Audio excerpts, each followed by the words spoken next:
We're excited to announce that our very own podcasting platform, Zencastr, has become a new sponsor to the show. Check out the podcast's discount link in our show notes and stay tuned for why we love using Zen for the podcast. You're listening to the Archaeology Podcast Network.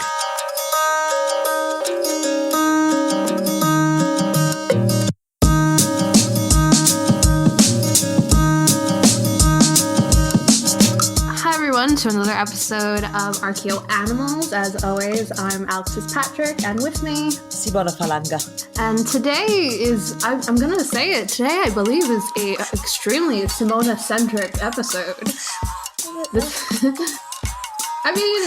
This seems to be something you want to talk about. It's something that I don't necessarily know anything about. Judging on the notes, you have a lot to talk about from not personal experience, but it's connected to you. I think it's just one of those things because we've covered all of the main domesticates and livestock species that we use, but I feel that this episode would be something particularly nice because we're sort of moving on to species that are not necessarily used, we're not necessarily used in Britain, or not as much anyway, so we'll get to cover sort of the archaeologies and histories of places that aren't Britain for a change. Even though I do fear change, so fret not, there will be some Roman Britain in there because reasons. See, and this is why I say it's a Simona-centric episode, because as someone who works primarily in later prehistoric Britain, I have absolutely nothing to add to this conversation from my own research. This is going to be all Simona all the time. If you can't tell what we're talking about, it's probably because I didn't say what it was, and it's donkeys and camels. We're talking about some more domesticated animals that we wouldn't necessarily see in Britain, desert pack animals, and I'm very excited because, again, this is something that I don't necessarily know much about. I know a lot about donkeys and camels today because they're both very cute animals, so this should be really interesting. If you want to take it away, Simona? I guess I should. So I think in this first part we're going to be focusing about donkeys, which is something you don't really tend to see donkeys in this country, even today, do you? Well, actually, near where I live, we have a donkey sanctuary, and I do also want to point out, and I've just added this photo to the show notes. My parents live in North Carolina, and they live next to a donkey farm. So I'm very familiar with donkeys as a modern concept right now. They're very cute.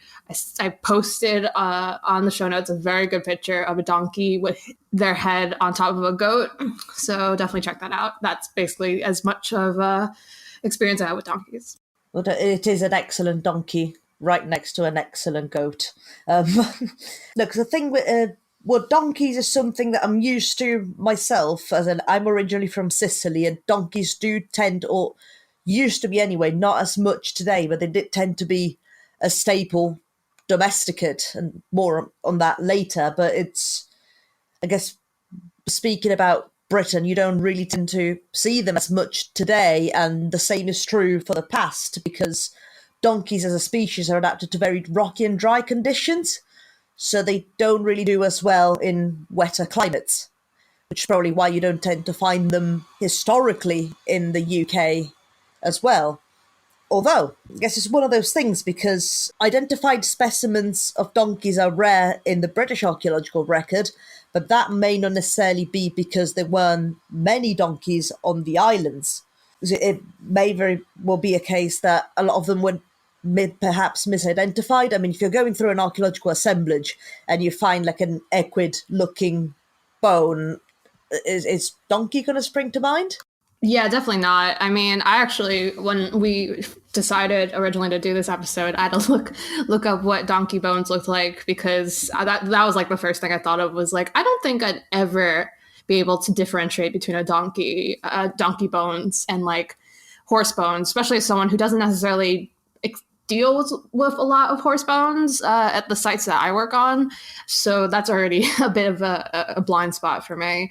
But yeah, no, the donkeys are probably not probably more prevalent in British sites, but they could be, just because, they could easily just slip through the cracks. Kind of like how we have the problem with like fish and bird bones, where they're just so tiny and fragile that, they can end up not being in a lot of zoo archaeological assemblages. Well, that's the thing, because it's not necessarily something that you look out for. And the thing, I mean, spoiler alert, the difference between a donkey and a horse bone can, for the most part, be distinguished using biometry. So unless you take a bunch of measurements, you're not necessarily going to find out. And it's something you probably wouldn't be looking into in the first place. Because, again, as I said, donkey is not exactly something that springs to mind if you're looking at a British Iron Age site. But that is not to say that there may not have been more donkeys in the country historically. Actually, one thing I was going to mention, so the set of biometry measurements to differentiate between horse and donkeys, if that takes your fancy and you want to learn more about that, I think the method has been developed by Johnstone, and they've been using modern samples to do that. But yes, and another one that doesn't necessarily spring to mind are mules, because it's something that would have probably been used in various parts of the world historically and present day, but that won't necessarily translate in the archaeological record because their remains look so much alike horse bones.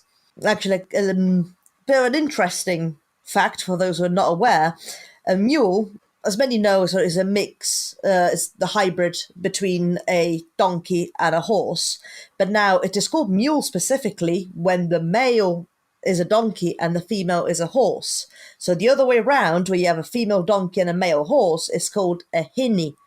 And it was actually the hybrid that was most frequently bred by the Romans because they tended to be larger and more vigorous. So Romans would go for hinnies as opposed to mule. And that's my bit of pointless information for the episode. It's not pointless because I was literally just about to ask what the difference between a mule and a donkey was. Because honestly, I know we work with animal bones and stuff, but I definitely don't know, anything really. I think that's like the prevailing message in this podcast is I really don't know much at all. But I definitely didn't know that. But kind of bringing this back to the beginning, as we like to start with a lot of these episodes, domestication. Donkeys are a part of the many species that have been domesticated eventually by humans. So donkeys have been working alongside humans for approximately 8,000 years. And they were probably domesticated from the... can we say this? I mean, it's the scientific name. It's from the African donkey, which is known as the Equus africanus. Wild ass. The wild ass. It's fine. Apologies to any children who are listening. I'm so sorry. We'll put the explicit tag on this one for that. But yeah, so they were probably domesticated from the wild ass in North Africa. And because, they're from around that area, they were mostly used as pack animals in places like ancient Egypt, Mesopotamia, Greece, and Rome. The idea of pack animals is going to be the basic theme for this episode. Yeah, and I think donkeys are one of the species that truly sort of kick-started long-distance trade in countries where a lot of the terrain is very rough. Because, of course, a lot of people sometimes would travel with their cattle as beast of burden, but, of course, the cattle is going to require a lot more subsistence. It's going to be slower and probably not as vigorous on rough terrain as a donkey would be. But unfortunately, donkeys do get a lot of stick in terms of the term itself being used pejoratively across history and in a variety of cultures all the way to present day. Because if you think about it today, donkey is associated with something or someone that is, so without beating around the bush, stupid. And it was to an extent sort of the same in the past, because you find similar references in Shakespeare's writings. I think, Alex, we're going to mention something about the Greeks. Yeah, so the Greeks kind of differentiated between a noble horse and a servile donkey. And it's just this really interesting kind of archetype that's been going on across cultures, across time with donkeys. They're seen as, the pack animal, the servile animal, and then horses, on the other hand, especially looking at other cultures like in later prehistory and stuff like that. The horse was this beautiful warrior, high status thing. And then the donkey just kind of carried stuff in the back. And that's actually, I wonder what the actual origins of that are, because at the end of the day, donkeys are extremely helpful. And you would think that an animal that is so helpful in getting things from here to there would have more of a better persona or something, it's unfair because donkeys are really cute and I like them. It's incredibly unfair because donkeys are unbelievably cute, and they have been very helpful to humanity for thousands and thousands of years, and that's what they get in return, that they use their very name to insult other humans. Give donkeys some more love. And if any listeners out there has a donkey farm, please send us photos, videos, name a donkey after me if you want. I feel like that's probably apt for a lot of reasons. But yeah, no, it's a kind of a shame that donkeys have this kind of vibe attached to them. I'm really bad with words today. Anyway, one of the other things I was going to bring up is pack animals. In terms of donkeys, Simona, do you think that osteologically you would have those kind of beast of burden type characteristics on the bone? And do you think that there's some kind of characteristics related to that might be able to help differentiate between a horse and a donkey? Like you just said before, there's obviously biometrics, measurements to distinguish between the two. But I wonder if there's a way to kind of, look at the certain wear and tear on the bones to figure out, this one's like mostly being used probably to carry things long distances rather than being ridden or anything. Well, I guess in a way, you're probably more likely to find this sort of pathological lesions in a donkey as opposed to a horse, because horses sort of historically tended to not be used as beasts of burden as much, because quite frankly, they're quite expensive to keep and usually a symbol of high status. Well, so things like, I guess, like spavin, so like chronic inflammation or sort of the toe bones that you do see in cattle when used for traction. I guess you could be able to find something quite similar in donkeys because they were used to carry heavy loads. And by some cultures, they were used also to turn quernstones for grinding grain. So like the donkey will be tied to the quernstone and sort of just move that around in a circular motion and grind the grain for them. Oh, yeah. I actually don't know why I didn't think about that either, because I've just been playing so many hours of Skyrim where they have like little animals turn the stones around. But that's neither here nor there. Basically, I think the most important thing to take away from this section of the podcast is that, one, donkeys should be more respected. Two, donkeys are a bit of a weird kind of almost a liminal thing in zooarchaeology because they could be more prevalent in the zooarchaeological record. We don't really know. You'd have to like go back and really re-examine a lot of the horse remains that we have because yeah, no one's going to do that. No one is going to do that. Although I will do that if you pay me to. And I mean, and also another thing, of course, a lot might have been misidentified, and despite it not being, on top of it not being something you really look out for, like you find this equid bone from an Iron Age context, I think, oh, I wonder if it's donkey or perhaps a hinny. But of course, usually you'd think that size would be a good giveaway, horses being much larger than donkeys. But then again, if you look at the horse, as we've discussed in a horse episode, horses did used to be a lot smaller. So when you find a smallish equid-sized bone, again, donkey doesn't spring to mind because horses, sort of up to the Roman period, were quite small after they were domesticated. And this sort of started getting bigger again later. So it is what it is. It is what it is. Yeah, no, I don't think anyone's really going to double check their horse remains. Although now I kind of like want to check the horse remains that I have, because that would just be great to find out that all of a sudden the caves I'm working in just had a bunch of donkeys. That would tickle me, to be honest. That's right, that's Alex abandoning her PhD, and then her sole obsession becomes like scouting through all of the archives of Great Britain and just like reconstruct the lives of the British donkeys. They're going to forcibly remove me from the university while I scream out loud, the donkeys were everywhere. They were everywhere. Horses don't exist. They were all donkeys. Actually, that's going to be my postdoc. It's going to be, there are no horses, only donkeys. And I'm going to go look at every single horse find in zooarchaeology and prove that they were actually donkeys. You heard it here first, folks. Do it. Yeah. Do it. I have nothing better to do, clearly. But with that, I think we should take a break, and then we can come back with our second pack animal of the episode, which also should be really interesting. Let's.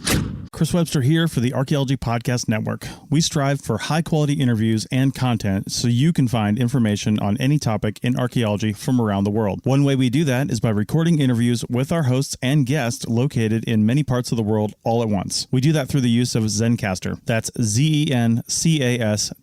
Zencastr allows us to record high-quality audio with no stress on the guest. Just send them a link to click on, and that's it. Zencastr does the rest. They even do automatic transcriptions. Check out the link in the show notes for 30% off your first 3 months, or go to zencastr.com and use the code ANIMALS. Looking to expand your knowledge of X-rays and imaging in the archaeology field? Then check out An Introduction to Paleoradiography, a short online course offering professional training for archaeologists and affiliated disciplines. Created by archaeologist, radiographer, and lecturer James Elliott, the content of this course is based upon his research and teaching experience in higher education. It is approved by the Chartered Institute for Archaeologists as 4 hours of training. That's in the UK, for those of you that don't know. So don't miss out on this exciting opportunity for professional and personal development. For more information on pricing and course structure, visit paleoimaging.com. That's PALEO imaging.com, and look for the link in the show notes to this episode. So we are back, and we are talking about desert pack animals and today on the episode, and now we're going to start talking about camels. And the first thing I want to talk about is that when we decided to do this episode, I went to go on Google and do some research on camels, and the first thing that came up on Google was, do camels hold grudges? Which apparently is this thing that people think. Apparently, I haven't seen any actual papers on it. A lot of just top 10 animals that held grudges against humans. And apparently, camels have very good memories and can hold grudges against people who harm them, which sounds great and also sounds like me after I've been broken up with. So do ravens. Ravens can really hold a grudge. Yeah, I believe they're number 2 on the list or something. What's number 1? Yeah, so I don't know. We'll come back to that. I have to go back and look it up. So anyway, let's talk about camels and what they do and what they are. First of all, let's point out that because this is actually a question I've gotten before, camels don't have the hump in their bone. The bones don't make the humps. Just so that you guys all know that to start off with. So we have only 2 species of camel. We have the dromedary, which is the one with only 1 hump, and they're normally found in North Africa and the Middle East. And then the Bactrian, which has 2 humps and is native to Central Asia and the Far East. And for those of you who are not aware of this by now, camels are remarkable pack animals because they can survive for very long periods of time without water. So their humps work as a reservoir for fatty tissue and water, and the long legs insulate them. I can speak English, me. Insulates them from the heat of the ground, the hot desert sands.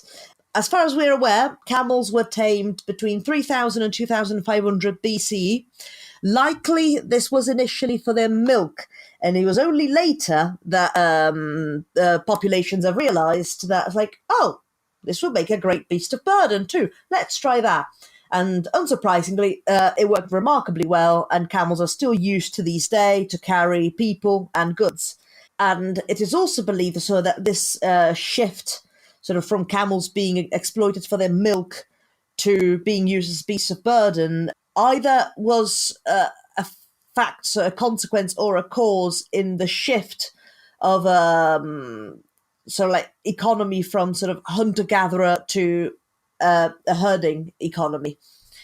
And camels sort of being tamed and used as beasts of burden has also brought over some technological changes in terms of saddles. Yeah, so the saddles that are used on camels, they differ depending on what you're using the camels for. So you have the North Arabian saddle, and that's primarily used for military needs. And then you have the Saharan saddle, which is used for more long distance riding. And there is a North Arabian pack saddle, and it was probably the first that was initially developed. And it's funny because I feel like you don't really think about the saddle, especially talking about the zooarchaeological side of things. You would definitely need a saddle to ride a camel. I don't know, Simona, if you've ever ridden a camel before, but I have, and they're not the most comfortable animal to sit on. So yeah, I totally understand why you might need a couple of different types of saddles depending on how long you're going to be on there. Yeah, no, I can see that. Like, I've never ridden a camel before, nor really any other animal. I think I was placed on a pony when I was very young, and a photograph of me was taken, but I think that was about it with my experience of being placed on animals that were much larger than me. I mean, that's fair. Like, not to brag, but I've also been on an elephant. So, living a high life, literally, in some cases, because elephants are very big. Wow. Yeah, be jealous. It's not that exciting. It's what you get when you go to a Renaissance fair in New York. Let me tell you. Yeah, very exciting. Anyway, so like donkeys, camels are pack animals. They're used for riding across usually places like the desert and stuff like that. As Simona said, based on the way that they're made, I guess, they're perfect for, long periods in the desert. They can survive without water for a very long period of time. They can deal with the heat well. And I think the most popular kind of image people have of camels, at least historically, is caravans of camels, like along the Silk Road. Bactrian camels were actually bred specifically for the Silk Road because they're accustomed to colder climates. And of course, Silk Road would be going towards more colder climates, which is actually really interesting and extremely cool. And just to break up the camel talk, I can update you on the top 10 times animals have held grudges against humans and took revenge. So I was wrong. This is about not animals in general, but very specific animals. So crows are number 6, and it's a story about crows that attacked a researcher that captured them previously. And then number 5 is a camel story, who apparently a camel bit its owner's head off, which, I mean, I don't know about you guys, but camel teeth are pretty chompy, so I can understand that. And number 1 is a story about, I don't know why I'm laughing, these aren't really funny, a tiger who killed a poacher for killing its mate and cub. So that's your feel-good top 10 story for the day. So tiger was the number 1? Yeah, specifically that tiger. I think there were like 2 tigers on that list, which kind of makes it feel a bit cheap, to be honest. Like, if you're going to do a top 10 list of like animals taking revenge, I want some more diversity, I want a honey badger. Yeah, sure. Okay. Honey badgers don't take revenge because you don't survive the first time. See? No, I guess not. But wait, well, what did the tiger do? How did the tiger plan I don't understand how the tiger planned a revenge attack. I don't know how the tiger plotted. Yeah, it says here that the tiger's name was Campy, the tiger got killed. So on this really big rampage that's taken 3 movies. That's a John Wick joke for y'all out there. John Wick 3 is great. Thank you. No, you Your voice completely roboted out. Could you just repeat that just in case? Did it really? Like really badly roboted. Oh, so the joke, because it's really good to repeat jokes, was that the tiger's name was John Wick, and the tiger's dog got killed, so the tiger went on a rampage for 3 movies, and then I said, John Wick 3 is a great movie. The end. Thank you. Beautiful. You know, it would be great if we all wouldn't dump on Alex every episode. So mean. Oh no! There's been dumping on Simona as well. Don't worry. No, everybody gets their turn. It's all fair. When have you been dumping on me? Chili. What? This is the section of the podcast where we air our grievances. But I'm just cries. I'm just having like a little asterisk in a meme, like cries in Sicilian. I went on a camel ride once. It was good fun. That was in Morocco. It was quite nice. Actually, again, I feel quite unstable on horses and actually unstable on camels as well. It's just like, all that movement left and right. It just, I don't know. How does a saddle change that? I don't know. Do either of you like horse ride or anything? Any insight on that? Alex does, I think. I used to kind of see. I growing up as a American, that means I was subject to the phenomenon known as the horse girl growing up, and a lot of my friends were horse girls. So I rode a lot of horses when I was a kid. I was also thrown off a lot of horses as a kid. So I don't really horse ride as much anymore. But I can understand how saddles could be changed slightly. I mean, it would be more, I think, in terms of like comfort and like if you necessarily have to get off as much and stuff like that. It's interesting, though, that the saddle use for camels would differ based on if you're doing just like a long distance ride or like a military use, like if you're going out, for war or something. I assume they probably have other ones that we don't know about, like really comfy ones that are just like pillows, maybe. I guess sort of on a back train, the saddle would go in between the two humps, wouldn't it? Yeah, it would. I vaguely remember when I rode a camel, I think we had a saddle and it was like awkwardly like kind of placed with the hump. And I just remember it being very uncomfortable. But I probably was also, like 7 years old riding a camel in upstate New York. So it might not have been the most professional thing. What's with all these weird animals in New York? So you had like an elephant at the Renaissance Fair in New York, and then a camel. It's almost like Simona's like menagerie of animals. All these crazy combinations. Simona, were you an active act on the Renaissance Fair circuit in New York? Because maybe that's how we actually met for the first time. But yeah, Ren fairs, they are very big in America. We'll have a whole episode maybe one day about that. No, that's fine. I just don't understand the link between sort of a Renaissance fair and an elephant. Yeah, here's the thing. Renaissance fairs in America, we don't really do history very well. So, like, the Renaissance fair I used to go to was very much Robin Hood, but also Queen Elizabeth I was there, and also Jack Sparrow. So, yeah. It sounds like the most American thing ever. Like, just take a distilled essentialist version of like history and just like pop it into like nice little forms for people to digest. Oh, so American. God bless America, truly. Let's just get that out there, folks. Really? Oh, right. Yeah, can we move on quickly? Jeez. It's too much American. Well, wow, harsh. Why would you be so mean to me? Anyway, getting back to camels, we are going to get back to camels. But I actually have another question for Simona, which is, do we actually have biometric measurements or anything to tell the difference between camel bones and horse bones? Because I think I believe that there's like a slight difference, but if you look at them fast, especially if you're just kind of like looking through a bunch of bones, they're still pretty similar. Although again, I don't really work with camel bones at all. I don't know why you've all got the idea that I'm an actual expert on this stuff. Maybe the fact that I'm doing a podcast on zoo archaeology may have something to do with that.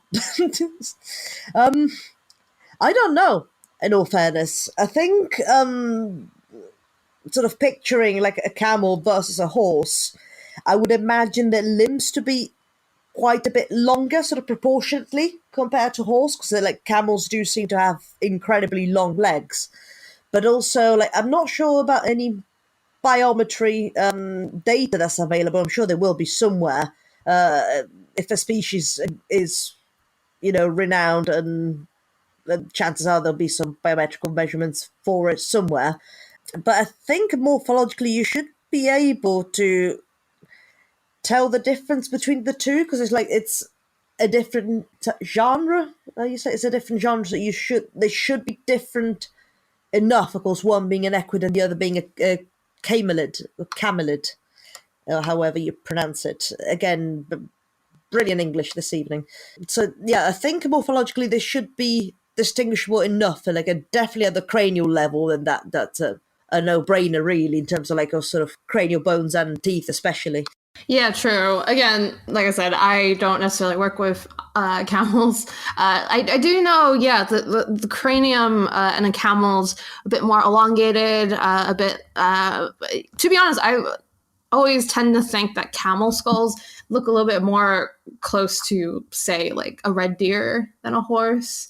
Again, that just might be my brain working weird. And I think some of the bones, like the vertebrae, are pretty much bigger than horses. I mean, they are carrying probably a bigger load on the bones than a horse would. So yeah, I think there's definitely some slight differences. Again, if you're not necessarily trained, probably not enough to be able to do it offhand. But yeah, and as we'll see in the upcoming next section, there are a couple of instances of camels that may or may not have been in Britain. So it would actually be really important to differentiate between the two. And I guess that's real quick, just to put it into, let's sort of put camel morphology into perspective a little bit. Its closest relatives, so like other camelids that we find, would be llamas and alpacas. Oh yeah, of course. Again, two animals whose bones I don't really work with. So if you put a box of horse bones and camel bones all jumbled up in front of me, I will be a wreck. So please don't do that. Sorry, we'll put some pig teeth in there as well. No, that's rude. And I guess I need to recover from that really rude thing you said to me, Simona. And we'll take a break and we'll get back with some case studies about our pack animals. Oh, that segue. I'm amazing. I am the world's greatest podcaster. Please hire me for all your podcasting needs. Thank you. You may have heard my pitch for membership. It's a great idea and really helps out. However, you can also support us by picking up a fun t-shirt, sticker, or something from a large selection of items from our TeePublic store. Head over to arcpodnet.com/shop for a link. That's arcpodnet.com/shop to pick up some fun swag and support the show. We are back with Archeo Animals. I've gotten over Simona threatening me with pig teeth. I'm okay, if anyone's wondering. I'll be fine. Just, a little upset about the idea of pig teeth. Thanks a lot, Simona. Very welcome. So yeah, we've got 2 case studies for you this time, talking surprisingly about camels and donkeys. Our first case study is about camels that, again, just as surprisingly, may or may not have been found on Romano-British sites. So this particular research that's been put forward suggests that the Romans did indeed use camels to transport their goods across the northern provinces of the empire, and that would include Britain. So basically for this study, camel bones from 22 archaeological sites in Northern Europe of the Roman period, including one in Britain, were analysed by 2 academics in Belgium, Fabien Pigier and Denis Enroté. My apologies if I completely butchered your names, but the researchers have found that all So on these 22 Roman archaeological sites, we found camel bones, and incidentally, all of the bones, so all of the sites that presented camel remains actually came from sort of within close proximity to Roman roads. So the interesting link here is that the Romans may have indeed used camels to carry their goods sort of on roads across the northern provinces, either as pack animals or sort of linked with civilian traffic, or perhaps with military convoys. It's a pretty big study. That's has been finished, I believe.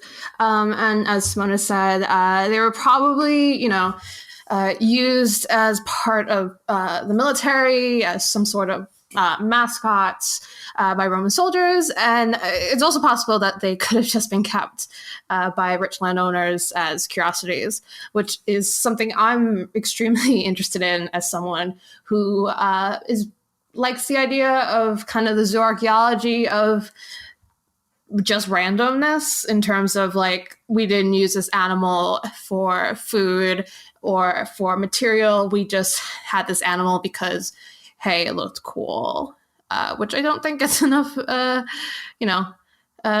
consideration in zooarchaeology, but I guess that's probably because we can rarely ever tell that. But yeah, there was also evidence that some of these camels were butchered for meat, which sounds interesting. I've never eaten camel. I wonder how they taste. Well, like I said, sometimes it's you'll have what's available. It's a bit like in the past, as we've discussed in previous episodes, it's not unheard of that you find butchered dog bones. And now, while that may not have been specifically, something that people would seek out, if it came to it, they'd eat dog. So it could simply be a case that, like, maybe camels was not something that was routinely eaten or part of the diet of a particular population. But at the end of the day, if you've got to eat, you've got to eat. So if you got a camel, probably eat the camel. And but I was going to say, like, it's interesting what you mentioned about rich landowners possibly keeping camels as curiosity, because having animals that clearly do not belong there, if that makes sense, is something that you find quite frequently in the Roman period. It's like, well, the Romans, we've discussed in our native and introduced episode, were very keen on just grabbing species from far and wide and reintroducing them into, like, well, Britain in this particular case, sometimes for a good reason, others simply just because. And I think studies have been carried out and published about sort of a species of big cats and monkeys that were somehow found in London for, well, reasons. And let's not forget that the Romans were the same sort that brought over fallow deer from the continent, because even though there were plenty of deer to hunt in Britain, it wasn't quite the type of deer that they were used to hunting. So they went through all the effort of grabbing animals from the Mediterranean and introducing them into Britain so that it'll be the exact same species that the gentry used to hunt back home. Yeah, and one thing I think is really funny is how it's that kind of saying of the more things change, the more things stay the same.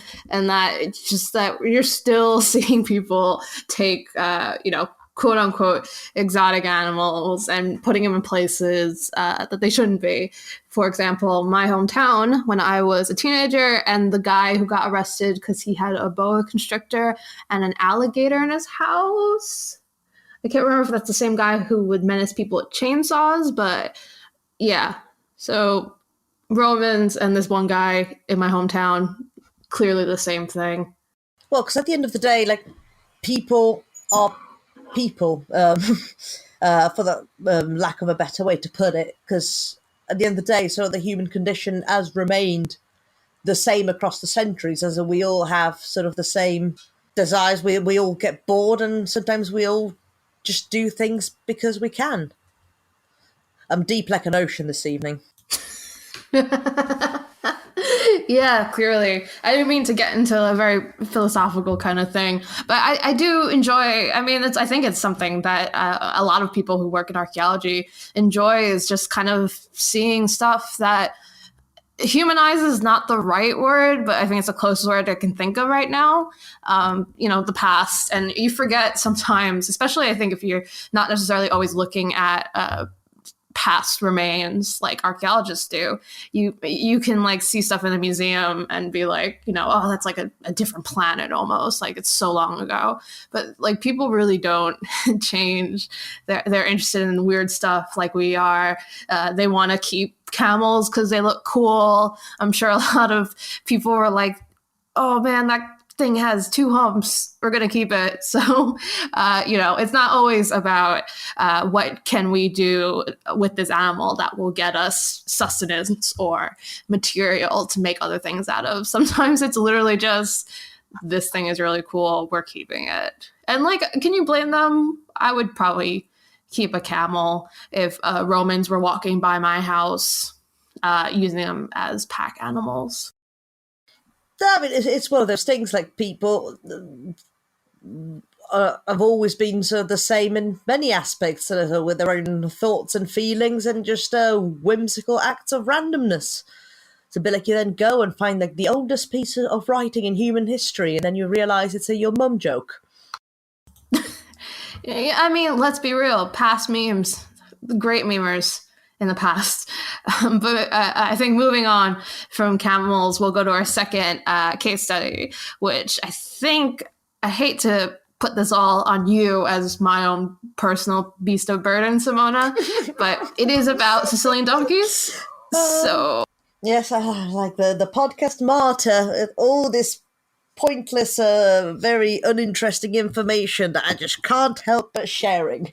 And this episode, I'll be telling you about Sicilian donkeys, which, strictly speaking, are not really Sicilian because they do originate in North Africa, much like your standard donkey, and slowly then made their way on the Italian island of Sicily. Although they are known as Sicilian donkey or as the Mediterranean miniature donkey. Of course, it's all in the name. It looks very much like a standard donkey, but it's much, much smaller. However, they mature much earlier than your regular donkey, so they're actually ready to work by the age of 3. And now, that has something to do with the breed, but again, donkeys in general, they have evolved in a very harsh, dry environment with rough terrain, so they don't require as much food and care as equids of similar size. So the miniature donkey was eventually brought to Sicily, where it was used, unsurprisingly, as a beast of burden, a pack animal. It would notably be bringing water back from the local wells. They would also be used for traction, especially, turning around quernstones and millstones to make flour, springs to mind. And of course, one of the main uses would have been to pull carts filled with goods and or people, contrary to the horse, which, at least in Sicily, as much as everywhere else, was mostly used sort of in the city and flat plains. But then whenever the terrain got a little bit harsher, then donkeys or mules would be used. And somewhere where you normally would have seen a donkey, maybe carry one of the traditional, so it's carretto siciliano. Basically, it's a cart. That's all it is. And of course, the cart, as is found in Sicily, pretty much everywhere around the world, is what has been first introduced by the Greeks when they colonized the island. Up until when cars really took off, sort of in the 60s and 70s, in Sicily anyway, the cart was a very important means of locomotion because it didn't only allow you to transport goods, but of course it was a sort of a historic taxi service. The thing that's really interesting or cool about the Sicilian cart, or the carretto siciliano in particular, is that you'll have your regular sort of working type, which normally wouldn't be very decorated, but then there is a festive variety of the cart as well, where the cart is entirely hand painted in very, very bright colours. Like look it up. It's very, very, very in your face, but very cool, I think. And it's painted normally in the traditional colours, so you'll find yellow and red are very prominent, because that's the colours that you find on the Sicilian flags, but also sort of bright blues and greens, they do make an appearance as well. But they're also they can have a lot of carvings or sort of painted sceneries. It really does depend.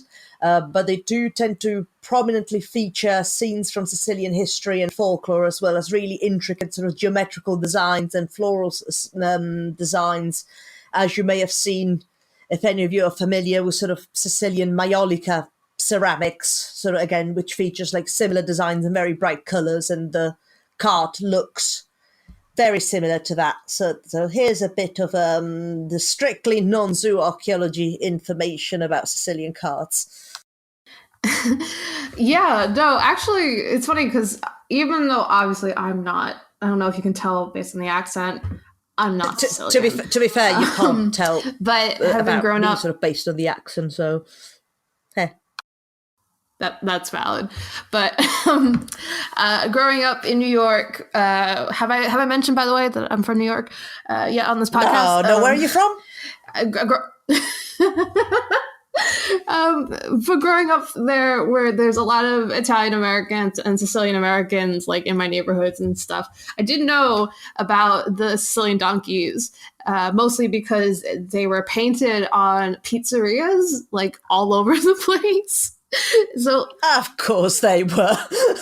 So my main question truly is, are they like a little mascot for Sicily? Like, can you get little Sicilian donkey dolls and stuff?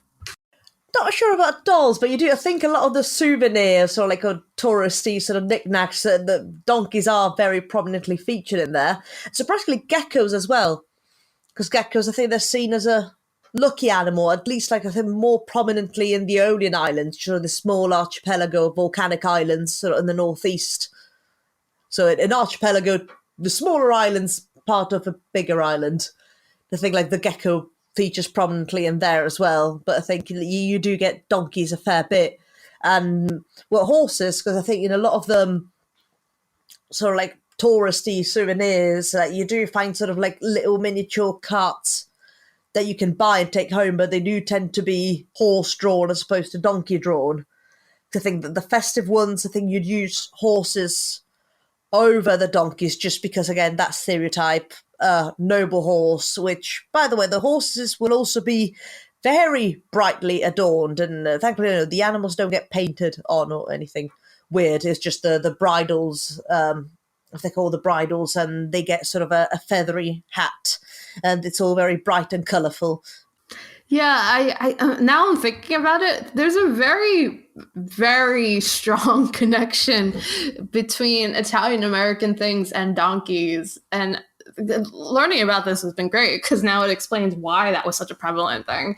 But it's just really funny that in terms of like cultural things that make it over to the States once people immigrate over here, that like that's one of the big like images I have in my brain from all those immigrants kind of, opening up pizzerias apparently and stuff. But yeah, no, that's really interesting. And it's extremely cool to see kind of like one of the cool things about this episode, I think, is that you're seeing, we've talked about loads about domestication, mostly in Britain.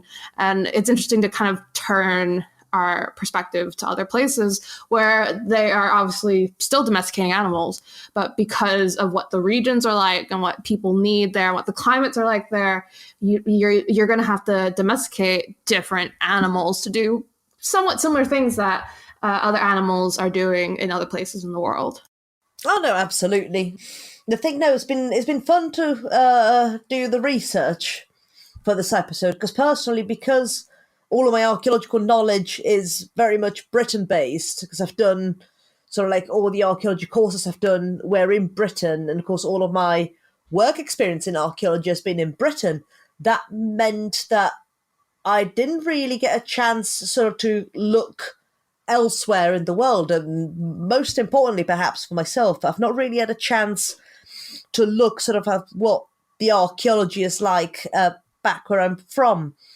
So in a way, like any excuse is a good excuse to actually go and discover more about this part of my heritage that I've not really ever had a chance to look into. Yeah, and that's honestly super awesome. And I'm glad that having this podcast lets you do stuff like that. Anyway, so I think that kind of does it for us. We are, of course, on Twitter at archaeoanimals. If you want to contact us there, you can also find us on Facebook. We have a page also called Archaeoanimals. Be sure to, if you have any questions or anything, contact us through there. We'd be happy to answer any questions you have.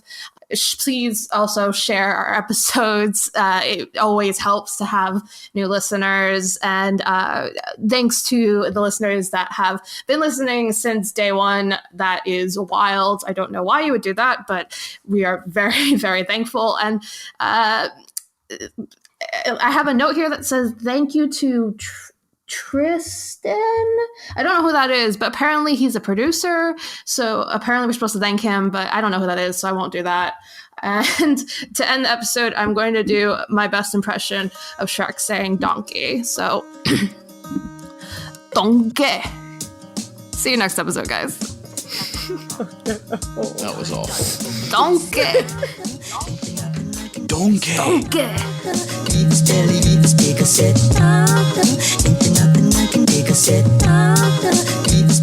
Thank you for listening to Archaeoanimals. Please subscribe and rate the podcast wherever you get your podcasts from. You can find us on Twitter at Archaeoanimals. Also, the views expressed on the podcast are those of ourselves, the hosts and guests, and do not necessarily represent those of our institution, employers, and the Archaeology Podcast Network. Thanks for listening. This show is produced and recorded by the Archaeology Podcast Network, Chris Webster and Tristan Boyle, in Reno, Nevada, at the Reno Collective. This has been a presentation of the Archaeology Podcast Network. Visit us on the web for show notes and other podcasts at www.archpodnet.com. Contact us at chris@archaeologypodcastnetwork.com. Thanks again for listening to this episode and for supporting the Archaeology Podcast Network. If you want these shows to keep going, consider becoming a member for just $7.99 US a month. That's cheaper than a venti quad eggnog latte. Go to archpodnet.com/members for more info.